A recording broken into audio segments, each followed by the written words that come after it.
নমস্কার সম্মানীয় দর্শক, আজকে আপনাদের দেখাতে চলেছি বাংলা শস্য বীমা 2023-24 মৌসুম কীভাবে ফর্মটা ফিল আপ করবেন। চলুন দেখে নিই। যদি ভালো লাগে তাহলে শেয়ার করবেন, লাইক করবেন, কমেন্ট করবেন ও সঙ্গে থাকবেন। এই জন্য আমি প্রথমেই চলে এসেছি। এই ফর্ম আছে, সেই ফর্মের উপরে তো এখানে প্রথমেই দেখবেন ক্রমিক নাম্বার বলে লেখা আছে। এখানে ক্রমিক নাম্বারে আপনাকে কোনো কিছু করতে হবে না। মধ্যস্থকারী বিবরণে এখানেও কিছু করার দরকার নাই। এখানে কৃষকের নামের জায়গায় কৃষকের নাম লিখে দেবেন। পিতা, মাতা বা স্বামী বা অভিভাবকের নাম, যার নাম আপনি দিতে চান দিতে পারেন। বয়স লিখবেন হিসেব করে। লিঙ্গ পুরুষ, স্ত্রী না অন্যান্য কোনটা, পুরুষ হলে পুরুষ, স্ত্রী হলে স্ত্রী, অন্যান্য হলে অন্যান্য।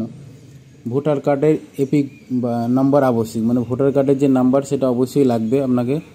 এবার কোন তপশিলি জাতি না উপজাতি না ওবিসি সেটা দিয়ে দেবেন, সেটা ঘরে টিক করে দেবেন সে মাথাতে। তারপর মোবাইল নাম্বারটা লিখে দেবেন।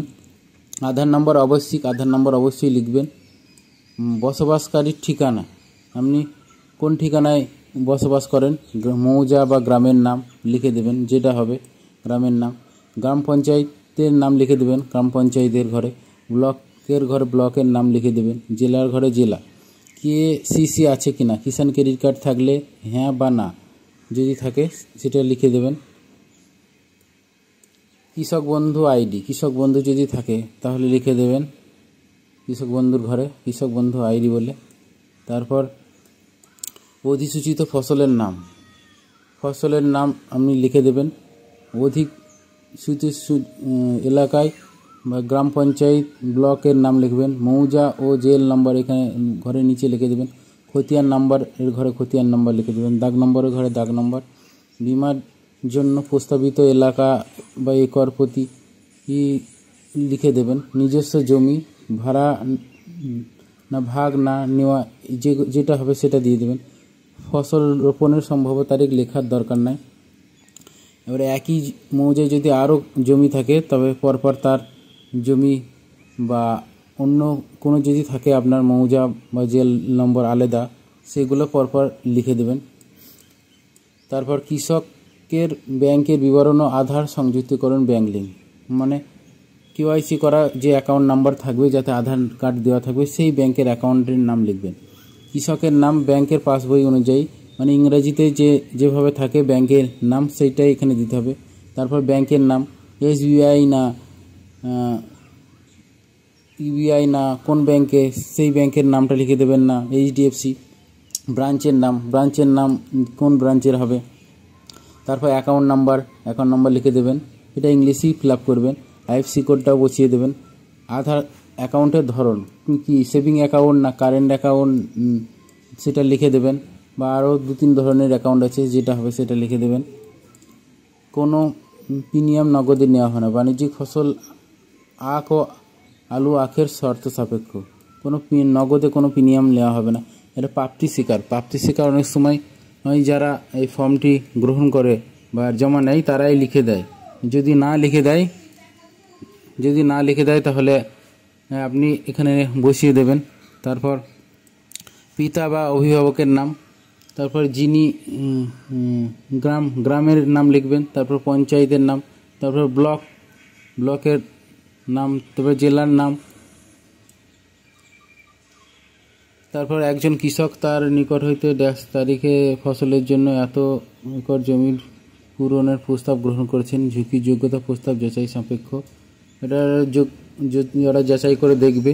তারপর শ্রীমতী এর ড্যাশ, আবার ব্যাংকের শাখায় এই শাখায় অ্যাকাউন্ট আছে, অ্যাকাউন্ট নম্বর, এই মধ্যস্থকারীর নাম লেখার দরকার নাই। ঠিকানা এখানে বসিয়ে দেবেন, যে ঠিকানা হবে কৃষকের। অনুমোদিত স্বাক্ষরকারী সহি সহ এখানে যে আপনার জমা নেবে সেই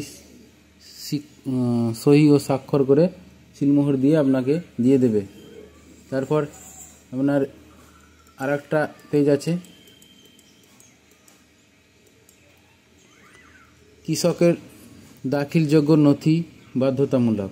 KYC নথি যেমন ভোটার কার্ড, আধার কার্ড আবশ্যক লাগবেই, জেরক্স কপি ও পাসবইয়ের জেরক্স কপি অ্যাকাউন্টে লাগবে। খতিয়ান, পর্চা সাম্প্রতিক বা পাট্টা দলিলের নকল, খতিয়ান বা পর্চার জেরক্স লাগবে। ভাগচাষি বা নিজেদের নাম না থাকলে জমি চাষের অধিকার সংক্রান্ত শংসাপত্র বা পাট্টার যে দলিল থাকে সেটা দেবে। সহকৃষি অধিকর্তা বা প্রতিনিধি অথবা ভূমি সংস্কার উদ্বাস্তু ত্রাণ পুনর্বাসন দপ্তরের রাজস্ব আধিকারিক পরিদর্শক দ্বারা প্রদত্ত ফসল রোপণের শংসাপত্র রোপণ করা বা করবেন। এটা দেওয়ার দরকার নাই, এটা ওরাই করে দেবে।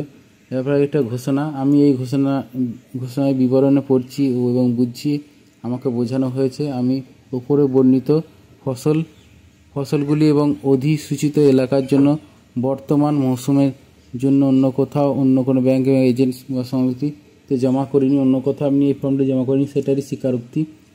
আমি এই যোজনার বিধি মেনে চলব এবং এই সংক্রান্ত কোনো নির্দেশ জারি হলে তা মনে রাখব।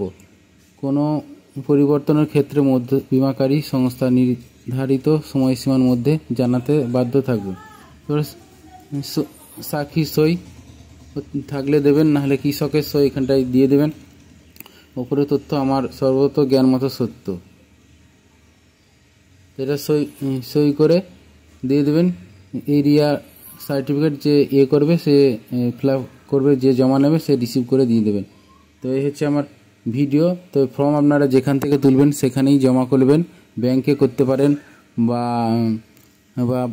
পঞ্চায়েতে করতে পারেন। পঞ্চায়েত থেকেও এই ফর্ম পাওয়া যাবে ও ব্যাংক থেকেও এই ফর্ম পাওয়া যাবে, বা পঞ্চায়েত সমিতি থেকেও পাওয়া যায় এবং সেখান থেকেও তুলে জমা দিতে পারেন। যেখান থেকে তুলবেন সেখান থেকেই জমা দেবেন। হ্যাঁ, ভিডিওটি ভালো লাগলে শেয়ার করবেন, লাইক করবেন, কমেন্ট করবেন ও সঙ্গে থাকবেন। ধন্যবাদ।